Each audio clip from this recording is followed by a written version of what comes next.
I view desire as a sentient force in the same way that I'm a sentient force, and it happens to be a more powerful force than I am in my mind. And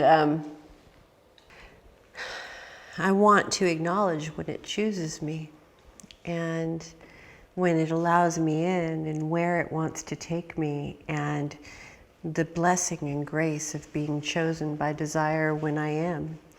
It's making an offer, and the offer is incredibly sweet. It's my ego-cramped mind wants to turn it into a duty. It wants it to be that it loves burdens. It loves to, because it's this workhorse, and so it prides itself on carrying heavy weight, and it brags by complaining about how hard it's working and everything it's carrying. And I don't think you realize how exhausting all this work is. But if you follow all the work back, it all started with a moment of desire. It started with a moment of desire that I turned into a duty, rather than acknowledging that I was given a gift, and the gift was to evolve into the woman I always wanted to become. And this specific desire was given to me to fill that specific purpose. And it's so incredibly humbling. I think the reason that we go to duty is because those forms of art, of surrender, sometimes escape us. So it's easier to clamp down than it is to open up to the unbearable gift of it all. It's not that there isn't enough, it's that there's more than enough always. And that I may not have developed my senses enough to sense how much there is. And because I can't sense it, then what I want to do is focus on what there isn't. Or I want to convince myself and you that I've earned all of this. And when you get down to it, the mission impossible moment of desire is the realization that you could never earn it. We could never earn this. We could never earn this experience. No matter how we try, and our trying to earn it actually blocks the gift. That's the hardest part to get.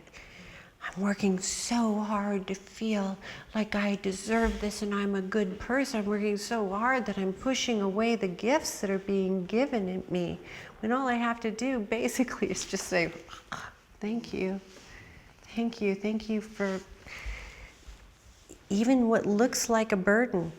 I had a period of time where I didn't have any overt responsibilities. That was misery. That was abject misery.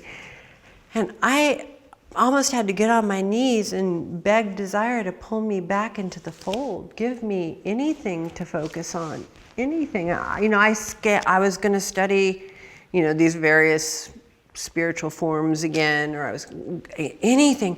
I just wanted to be possessed again. That feeling where something just has got me and it's possessing me, and I wake up at 3 a.m. and I'm exhausted, and I have to write in my notes what it just gave me in the middle of the night, and I can't believe it. And then I wake up and I'm so frenzied and I'm writing it, and these pieces are coming together and I'm not sure if I can grab them fast enough, and then all of a sudden they come together and I have that thrill and it feels so good, and it just owns me. There's the ultimate relief. It's like, oh, thank God, when I'm tapped into that form, something knows what it's doing, because I don't. I don't. And